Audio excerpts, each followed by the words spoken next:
இதுதான் புதினா சிறுநீர் பிரச்சனையை குணமாக்கும்.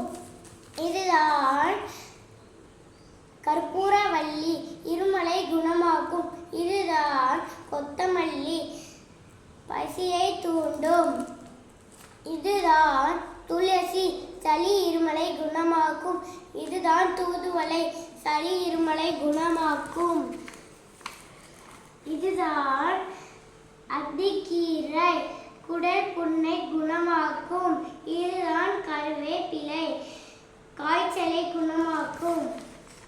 இதுதான் வெற்றிலை இருமல் சளி குணமாக்கும். இதுதான் வேப்பிலை வயிற்று வலியை குணமாக்கும்.